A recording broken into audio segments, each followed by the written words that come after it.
Good afternoon. I am here today representing the Angelman Syndrome Foundation.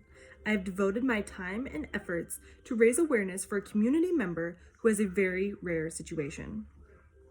Grady Moore is an Angelman. That is, he is one out of 15,000 people who have been diagnosed with Angelman syndrome.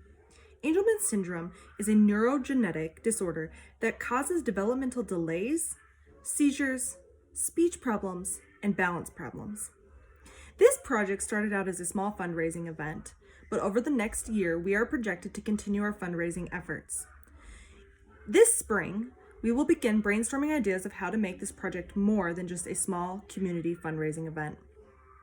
As a member of the Angelman Syndrome Foundation, I have met with Grady's mother, Tandy Moore, to get a better understanding of how Angelman syndrome directly impacts her son and avenues to show our support to this family.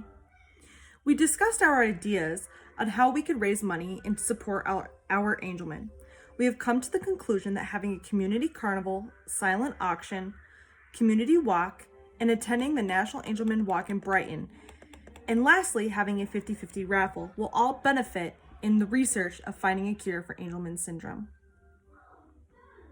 Our first fundraising event will be the Family Carnival, silent auction, and dinner held at the county fairgrounds. This is a justified fundraising event because it will serve as a kickoff event for the following fundraising events.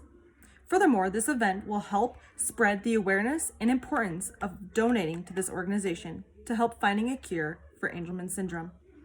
We are projected to make roughly $15,000 through the silent auction and carnival efforts.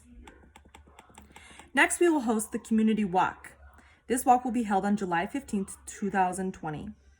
Through this fundraising event, we will be able to do a community outreach and have donor support to our local Angelman. This is a great way to spread awareness regarding Angelman syndrome. Furthermore, this will be another great way for community members to consider donating to this foundation. We will then be attending the national walk that is held in Brighton, Colorado. This is an event that we are asking community support on. The proceeds from this event will directly impact the research efforts in finding a cure for Angelman syndrome. This is exceptionally important to the families, clinicians, and researchers. If people are not able to attend, we are asking for them to directly donate to the Angelman Syndrome Foundation.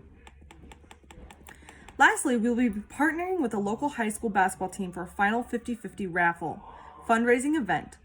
Not only will this help boost community awareness, but it will be a great way for local high school students to get involved. We are providing them with a great opportunity for community outreach, which will then in turn help us raise more funds for the efforts of finding a cure for Angelman syndrome. And all these fundraising events will be crucial in the expansion of research and will ultimately benefit families in finding a cure for Angelman syndrome. Throughout our dedication, these fundraising events have not only impacted Grady Moore and the family, but the entire community of researchers.